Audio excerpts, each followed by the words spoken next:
Pernahkah Anda merasa suara Anda seolah tenggelam dalam kerumunan, ide-ide brilian Anda diabaikan, atau kontribusi Anda dianggap remeh? Perasaan tidak dihargai adalah pengalaman yang menyakitkan dan dapat menggoyahkan kepercayaan diri kita. Di balik sikap tidak menghormati orang lain, terkadang tersimpan luka batin yang belum sembuh, ketidakamanan yang mendalam, atau bahkan perbedaan nilai yang mendasar. Namun, di tengah kekecewaan dan rasa sakit, kita memiliki kekuatan untuk memilih bagaimana kita merespons situasi tersebut. Dengan memahami akar penyebab dari perilaku tidak menghormati dan mengembangkan kesadaran diri, kita dapat melepaskan diri dari belenggu masa lalu dan membangun hubungan yang lebih sehat dan bermakna. Dalam pembahasan kali ini, kita akan menemukan 8 cara yang bisa Anda lakukan untuk menghadapi orang yang tidak menghormati Anda. Saksikan video ini sampai tuntas.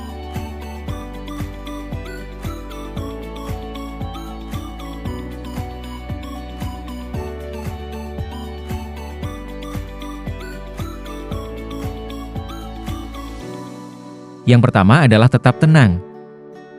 Ketika seseorang memperlakukan kita dengan tidak hormat, reaksi emosional seperti marah, sedih, atau kecewa adalah hal yang wajar. Namun, penting untuk diingat bahwa merespons dengan emosi yang meluap-luap justru akan memperburuk situasi. Ketika kita dikuasai oleh emosi, kita cenderung kehilangan kendali atas diri sendiri dan mengatakan hal-hal yang mungkin kita sesali kemudian. Reaksi emosional yang berlebihan dapat memicu perdebatan yang semakin memanas dan sulit dikontrol. Hal ini dapat memperburuk hubungan dan membuat situasi semakin tidak kondusif. Reaksi emosional yang berlebihan juga dapat memberikan justifikasi bagi orang yang tidak menghormati kita untuk terus bersikap buruk. Mereka mungkin merasa bahwa perilaku mereka telah berhasil membuat kita marah atau terluka.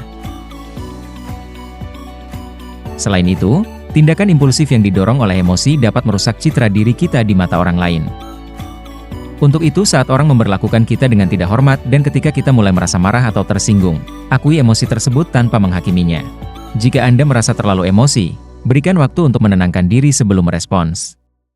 Anda bisa berjalan-jalan sebentar atau melakukan aktivitas yang menyenangkan. Bayangkan bagaimana Anda ingin situasi ini berakhir. Visualisasi ini dapat membantu Anda fokus pada tujuan Anda dan menghindari reaksi yang impulsif. Selain itu, Anda dapat melakukan teknik pernapasan dalam untuk membantu menenangkan pikiran dan tubuh.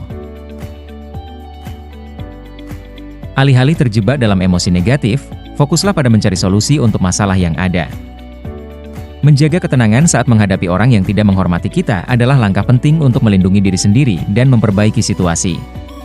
Dengan tetap tenang, kita dapat berpikir lebih jernih, berkomunikasi secara efektif, dan mencapai hasil yang lebih baik.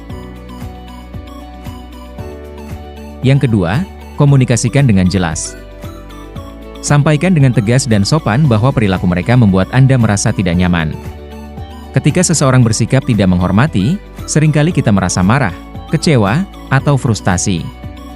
Namun, meledakkan emosi atau mengabaikan situasi sama sekali bukanlah solusi yang efektif. Komunikasi yang jelas dan asertif memungkinkan kita untuk menyampaikan secara tegas bahwa perilaku mereka membuat kita tidak nyaman. Kita sedang menetapkan batasan yang jelas tentang apa yang dapat dan tidak dapat mereka lakukan.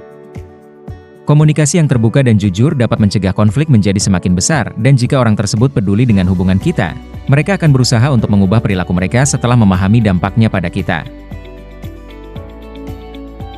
Dengan berani menyampaikan perasaan kita menunjukkan bahwa kita menghargai diri sendiri dan tidak akan membiarkan diri kita diperlakukan dengan tidak adil. Gunakan kalimat "aku" saat berkomunikasi.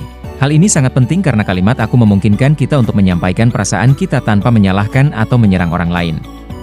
Misalnya, "Aku merasa sedih ketika kamu mengabaikan pendapatku," terdengar lebih lembut dibandingkan dengan "kamu selalu mengabaikan pendapatku." Ketika kita menggunakan kalimat "aku", orang lain cenderung lebih terbuka untuk mendengarkan kita karena mereka tidak merasa diserang. Kalimat "aku" menunjukkan bahwa kita sedang jujur tentang perasaan kita dan tidak mencoba untuk memanipulasi orang lain. Dalam menyampaikan perasaan penting, kita mencari waktu dan tempat yang tenang untuk berbicara dengan orang tersebut secara pribadi. Usahakan untuk berbicara dengan nada suara yang tenang dan tegas dan hindari nada yang meninggi atau terdengar seperti menyalahkan. Berikan contoh spesifik tentang perilaku yang membuat Anda tidak nyaman. Hal ini akan membantu orang lain memahami maksud Anda dengan lebih baik. Namun jika orang tersebut menjadi defensif atau marah, tetaplah tenang dan hindari terpancing emosi. Komunikasi yang jelas dan asertif adalah kunci untuk mengatasi situasi di mana kita merasa tidak dihargai. Dengan menggunakan kalimat aku dan menyampaikan perasaan kita dengan tegas namun sopan, kita dapat membangun hubungan yang lebih sehat dan saling menghormati. Yang ketiga, tetapkan batasan. Menetapkan batasan adalah cara yang efektif untuk melindungi diri kita dari perilaku yang tidak diinginkan. Dengan menetapkan batasan yang jelas, kita memberikan pesan yang tegas kepada orang lain tentang apa yang dapat dan tidak dapat mereka lakukan terhadap kita. Dengan menetapkan batasan, kita menunjukkan bahwa kita menghargai diri sendiri dan tidak akan membiarkan diri kita diperlakukan dengan tidak adil. Batasan yang jelas dapat mencegah konflik menjadi semakin besar karena saat orang lain mengetahui batasan kita, mereka akan lebih berhati-hati dalam berinteraksi dengan kita. Batasan yang sehat dapat membantu memperbaiki hubungan dengan orang lain. Ketika orang lain mengetahui apa yang membuat kita nyaman dan tidak nyaman, mereka dapat menyesuaikan perilakunya agar lebih sesuai dengan harapan kita. Dengan memiliki batasan yang jelas, kita dapat mengurangi stres dan meningkatkan kualitas hidup kita secara keseluruhan. Misalnya, jika rekan kerja Anda terus-menerus meminjam barang-barang Anda tanpa izin, Anda bisa mengatakan, "Aku merasa tidak nyaman ketika barang-barangku dipinjam tanpa izin. Aku ingin kamu meminta izin terlebih dahulu sebelum meminjam sesuatu." Menetapkan batasan membutuhkan keberanian. Latihlah kepercayaan diri Anda dengan sering melatih asertivitas dalam situasi sehari-hari. Beberapa orang mungkin tidak senang dengan batasan yang Anda tetapkan. Siapkan diri Anda untuk menghadapi reaksi negatif dan tetaplah teguh pada keputusan Anda. Belajar untuk mengatakan tidak adalah bagian penting dari menetapkan batasan. Jangan merasa bersalah karena menolak permintaan yang tidak membuat Anda nyaman. Menetapkan batasan adalah keterampilan yang penting untuk dimiliki. Dengan menetapkan batasan yang jelas, kita dapat melindungi diri kita dari perilaku yang tidak diinginkan dan membangun hubungan yang lebih sehat dan saling menghormati. Yang keempat, jangan terpancing emosi. Ketika seseorang terus-menerus bersikap tidak menghormati, dorongan untuk membalas atau membela diri bisa sangat kuat. Namun, terlibat dalam perdebatan yang tidak perlu justru akan memperburuk situasi. Perdebatan yang memanas dapat membuat situasi semakin tidak terkendali dan sulit untuk diselesaikan. Ketika kita terjebak dalam perdebatan, kita cenderung kehilangan fokus pada tujuan utama, yaitu membuat orang tersebut menghormati kita. Dengan terlibat dalam perdebatan, kita secara tidak langsung memberikan legitimasi pada perilaku tidak hormat mereka. Perdebatan yang sengit dapat merusak citra diri kita di mata orang lain. Ada kalanya, meskipun kita telah berusaha untuk berkomunikasi dengan baik dan menetapkan batasan, orang tersebut tetap tidak menghormati kita. Dalam situasi seperti ini, pilihan terbaik adalah meninggalkan situasi tersebut. Jika perdebatan semakin memanas dan tidak ada tanda-tanda akan mereda, sebaiknya Anda mengakhiri percakapan. Mungkin sudah saatnya untuk mengakui bahwa hubungan tersebut tidak sehat dan perlu diakhiri. Jelaskan dengan singkat dan jelas bahwa Anda tidak nyaman dengan situasi tersebut dan Anda perlu pergi. Misalnya, Anda bisa mengatakan, "Saya merasa percakapan ini tidak membawa kita kemana-mana, maka lebih baik saya akan pergi sekarang." Usahakan untuk meninggalkan situasi dengan tenang dan menghindari provokasi. Setelah meninggalkan situasi, berikan diri Anda waktu dan ruang untuk menenangkan diri. Menghindari perdebatan dan meninggalkan situasi yang tidak sehat adalah bagian penting dari menjaga kesehatan mental dan emosional kita. Dengan mengambil tindakan ini, kita menunjukkan bahwa kita menghargai diri sendiri dan tidak akan membiarkan orang lain memperlakukan kita dengan tidak baik. Yang kelima, jaga jarak.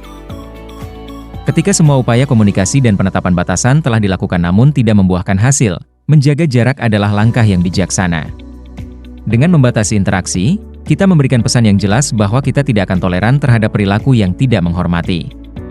Terus-menerus berinteraksi dengan orang yang tidak menghormati kita dapat berdampak negatif pada kesehatan mental kita, seperti meningkatkan stres, kecemasan, dan depresi. Dengan menjaga jarak, kita melindungi diri kita dari luka emosional yang lebih dalam. Membatasi interaksi memungkinkan kita untuk fokus pada hal-hal yang lebih positif dalam hidup dan membangun hubungan yang lebih sehat dengan orang lain. Dengan memilih untuk menjaga jarak, kita menunjukkan bahwa kita menghargai diri sendiri dan tidak akan membiarkan orang lain memperlakukan kita dengan semena-mena. Dalam beberapa kasus, menjaga jarak mungkin tidak cukup. Jika seseorang terus-menerus melanggar batasan Anda dan membuat Anda merasa tidak aman atau tidak nyaman, mungkin sudah saatnya untuk memutuskan hubungan sepenuhnya. Yang keenam, cari dukungan. Ketika kita berhadapan dengan situasi yang sulit seperti ini, seringkali kita merasa kesepian dan terisolasi. Membicarakan masalah kita dengan orang-orang yang kita percayai dapat memberikan manfaat yang sangat besar. Teman dan keluarga dapat diharapkan untuk memberikan perspektif yang berbeda tentang situasi yang kita hadapi.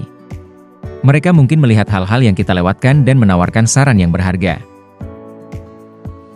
Dukungan emosional dari orang-orang yang kita cintai dapat membantu kita mengatasi perasaan negatif seperti marah, sedih, atau kecewa.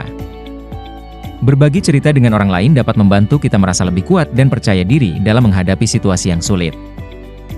Pilihlah teman yang dapat dipercaya dan yang selalu ada untuk Anda atau orang tua, saudara kandung, atau anggota keluarga lainnya bisa menjadi tempat yang baik untuk mencurahkan perasaan. Mencari dukungan dari orang-orang yang kita percayai adalah langkah penting dalam mengatasi situasi di mana kita merasa tidak dihargai. Dengan berbagi perasaan dan pikiran kita tidak hanya merasa lebih baik secara emosional, tetapi juga mendapatkan perspektif baru dan dukungan yang kita butuhkan untuk menghadapi tantangan. Yang ketujuh, tingkatkan percaya diri. Kepercayaan diri adalah pondasi yang kuat untuk menghadapi berbagai tantangan dalam hidup, termasuk menghadapi orang yang tidak menghormati kita. Ketika kita percaya pada diri sendiri, kita akan lebih berani untuk menyampaikan apa yang kita inginkan dan tidak inginkan. Kita pun akan lebih siap untuk menghadapi situasi yang sulit tanpa merasa terintimidasi dan lebih mampu melindungi diri sendiri dari perilaku yang menyakitkan. Kita akan lebih selektif dalam memilih orang-orang yang ingin kita ajak berinteraksi. Setiap orang memiliki kelebihan dan kekurangan. Fokuslah pada kekuatan Anda dan syukuri apa yang telah Anda capai. Belajar untuk menerima diri sendiri apa adanya, termasuk kekurangan. Ingatlah bahwa tidak ada manusia yang sempurna. Cobalah hal-hal baru dan tantang diri Anda untuk keluar dari zona nyaman. Setiap kali Anda mencapai sesuatu, berikan pujian pada diri sendiri. Misalnya, jika Anda sering merasa minder saat berpresentasi di depan umum, cobalah untuk mempersiapkan presentasi Anda dengan baik dan berlatih di depan cermin. Berikan pujian pada diri sendiri setelah presentasi, meskipun hasilnya belum sempurna. Meningkatkan kepercayaan diri adalah proses yang berkelanjutan. Dengan terus berlatih dan memberikan perhatian pada diri sendiri, kita dapat membangun kepercayaan diri yang kuat dan menghadapi segala tantangan dengan lebih baik. Yang kedelapan, fokus pada diri sendiri. Ketika kita terlalu terpaku pada perilaku negatif orang lain, kita seringkali mengabaikan kebutuhan dan perasaan kita sendiri. Dengan fokus pada pencapaian dan pertumbuhan pribadi, kita dapat membangun kembali rasa percaya diri yang mungkin terkikis akibat perlakuan orang lain. Alih-alih membiarkan diri kita terjebak dalam lingkaran negatif, kita dapat mencari kebahagiaan dalam hal-hal yang kita sukai dan kuasai. Ketika kita memancarkan energi positif, kita cenderung menarik orang-orang positif ke dalam hidup kita. Dengan mengatasi tantangan dan mengembangkan diri, kita menjadi lebih kuat dan tangguh dalam menghadapi berbagai situasi.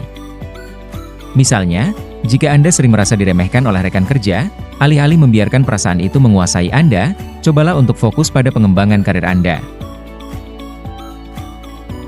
Ikuti kursus atau workshop untuk meningkatkan keterampilan Anda, atau cari mentor yang dapat membimbing Anda.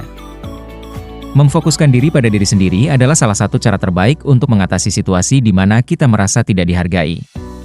Dengan melakukan hal ini, kita tidak hanya melindungi kesehatan mental kita, tetapi juga membuka peluang untuk tumbuh dan berkembang sebagai individu. Membangun hubungan yang sehat dan saling menghormati adalah investasi terbaik yang dapat kita lakukan. Dengan memilih untuk mengelilingi diri dengan orang-orang yang positif dan mendukung, kita dapat menciptakan kehidupan yang lebih bahagia dan damai. Terima kasih atas perhatian dan partisipasi Anda dalam pembahasan ini. Berikan masukan Anda di kolom komentar agar kanal ini dapat lebih maju. Jika Anda merasa video ini bermanfaat, pastikan untuk tekan tombol like, subscribe dan jangan lupa untuk share ke teman-teman yang mungkin juga membutuhkan. Sampai jumpa pada topik yang berbeda.